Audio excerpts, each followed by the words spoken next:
चेतनपुर गांव के जंगल में बहुत सारे पक्षी रहते थे। एक दिन दोपहर को एक भयंकर तूफान ने पूरा जंगल को हिला दिया। सारे पक्षी डर से कांपने लगे। तेजी तूफान में कई चिड़ियों के घोंसले गिर गए। कई पक्षी घायल हुए, जैसे कि कौवा शालिक अपना घोंसले से जमीन पर गिर गया और घायल हो गया। अरे बाप रे, मर गया रे, अरे बाप रे। मैं अब और उड़ नहीं सकता, मेरे पंख टूट गए हैं, कोई मेरी मदद करो। लेकिन उनकी मदद के लिए कोई भी आगे नहीं आया, क्योंकि उस भयंकर तूफान की वजह से सब पक्षी अपनी जान बचाने में लगे थे। तभी एक मैना चिड़िया वहाँ आई और बोली कि सुनो सुनो सुनो, जंगल के सभी पक्षी मेरी बात ध्यान से सुनो। इस तूफान में हम सिर्फ पेड़ की डालियों से चिपक कर अपना रक्षा नहीं कर सकते। तो मैं कह रहा था कि इस जंगल के बीच में एक बड़ा काली माता का मंदिर है, चलो वहाँ चलते हैं और शरण लेते हैं। अरे ए काले चिड़िया, ये तुम क्या बकवास सलाह दे रहे हो? हम सब उस काली माता के मंदिर में जाने के बाद अगर पूरा मंदिर टूट गया तो हम सब एक साथ दफन हो जाएंगे और मर जाएंगे। अरे नहीं नहीं, वो काली माता का मंदिर है और माता क्या कभी अपने बच्चे को चोट पहुंचा सकती है?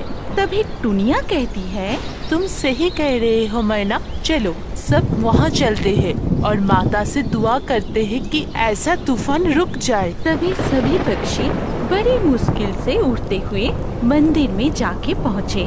फिर वो सब माँ काली की पूजा शुरू करने ही वाले थे कि तभी अचानक से उन्होंने हंसी की आवाज सुनी और वो आवाज मंदिर के अंदर से आ रही थी। हंसी की आवाज सुनकर सभी पक्षी मंदिर के अंदर झांकने लगे। फिर देखा कि काली माता की प्रतिमा के सामने जल रही है आग और उसके चारों ओर बहुत सारे मुर्दों की खोपड़ियाँ आग को घिरे हुए हैं। कुछ नस्वर खोपड़ी सुनने में तैर रही है और जोर जोर से हंस रही है। शून्य में तैरते खोपड़ियाँ हंसते हुए मंदिर से बाहर जा रहे हैं और फिर हंसते हुए मंदिर में प्रवेश कर रहे हैं। उस खोपड़ियों की बाहर निकलते और अंदर आते के समय ही हवा के झोंके के साथ तूफान की रफ्तार बढ़ती जा रही है। ये सब देख के तोता कहती है, देखा तुम सब, मैं पहले ही तुम सब से कहा था कि उस काली चिड़िया की बात मत सुनो, तब तुम में से किसी ने भी मेरी बात नहीं सुनी। अरे बाप रे, वही तो देख रही हूँ, चारों ओर भूत घूम रहा है। तभी काकातुआ कहता है, अब हम क्या करें? मंदिर के बाहर तूफान है और अंदर है भूत। शायद आज रात को ही भूत हमारी गर्दन मरोड़ के हमें खा जाएगा। तभी मैना हंसते हुए बोली, अरे डरो मत मेरे दोस्त, आज यहाँ अमावस्या की रात सभी भूत प्रेत की त्योहार की रात है। वो इस अवसर पर एक साथ नृत्य करते हैं और इसी वजह से हुआ ये बड़ा तूफान। लेकिन मैं तुम्हें यहाँ इसीलिए लाया हूँ ताकि इस तूफान से तुम्हें कोई नुकसान ना पहुँचे। आप सब डरो मत। ऐसा क्या? तो आइए हम सभी मित्रों काली माता की जय ध्वनि दे और माँ से दुआ करते हैं कि ये तूफान थम जाए। जय काली माता, जय काली माता, काली माता जय जय, जय काली माता, जय माता। फिर धीरे धीरे तूफान थम जाता है। तब वो मंदिर से निकलकर जंगल में आए और देखा कि कौवा और शालिक सर और पंख पर पट्टी बंधे है। उन्हें देखकर काकातुआ कहता है, अरे आप सुरक्षित हैं? आपको किसने बचाया? कौन इतनी जतन से आप दोनों को पट्टी बांध दिया? आप केवल अपने आप को बचाने में ही व्यस्त थे। लेकिन मैना ने आप सभी को उस तूफान से बचाया और तूफान में घायल हुए हम सभी को बचाने के लिए अपनी जान जोखिम में डाल दिया। सच में हमने बहुत गलत किया है। आपको खतरे में छोड़कर हमने सिर्फ अपने बारे में सोचा और जान बचाने के लिए हम भाग गए थे। लेकिन मैना कहाँ गई? फिर उन्होंने काले चिड़िया मैना की तलाश की, लेकिन वो कहीं नहीं मिली। तभी तोता ने बोली, और कहा जाएगा, इस काले मैना ने इस तूफान में सभी को बचाने की कोशिश करते हुए खुद को ही खतरे में डाल दिया होगा। तोता की बात सुनकर सभी बहुत परेशान हो जाते हैं और सब एक साथ उड़ जाते हैं। फिर एक दिन नीलकंठ पंछी बहुत देर तक नदी के किनारे बैठा रहा और उससे एक भी मछली नहीं मिला। तभी वो बहुत नाराज होकर कहा, मुझे आज एक भी मछली नहीं मिल रहा है। इधर मुझे भूख लगी है।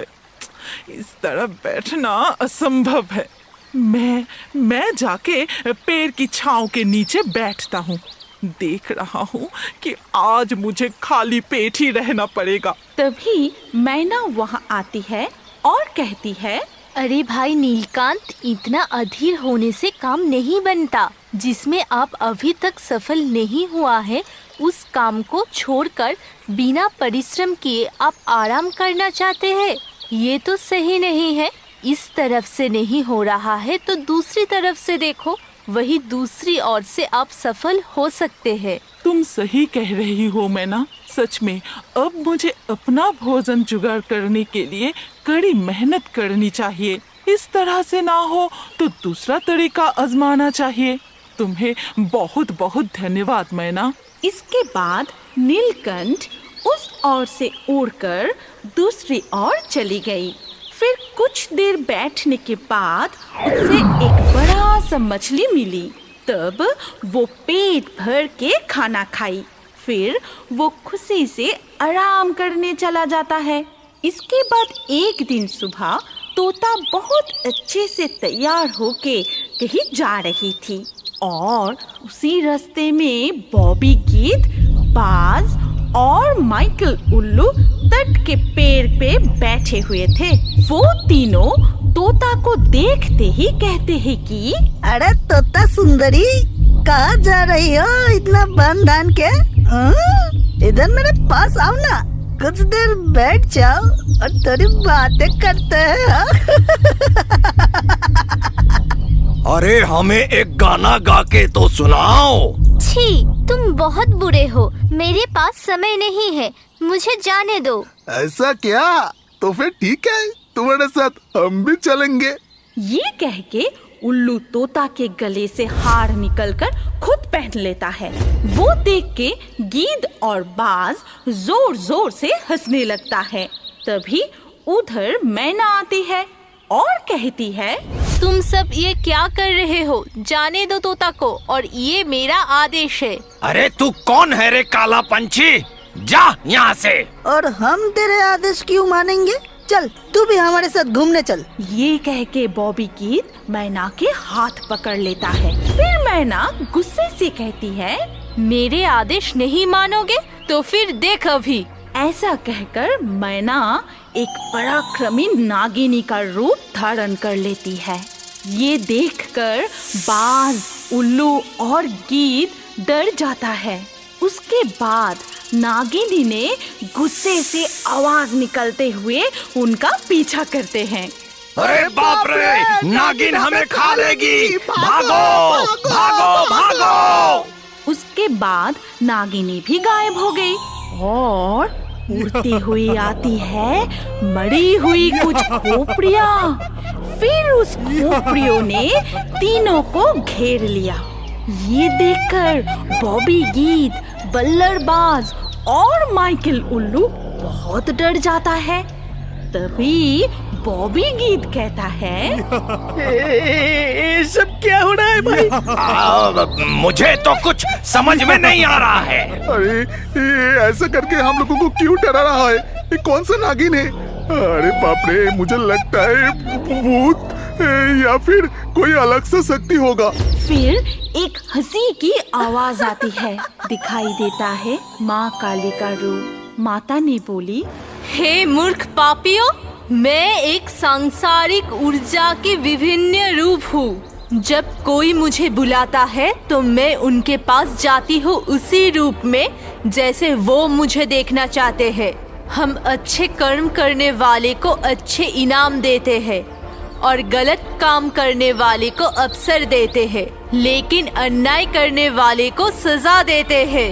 काली माता की रूप गायब हो जाती है। वहाँ से प्रकाश की गोल किरणें दिखाई देती है और गीत, उल्लू, बांस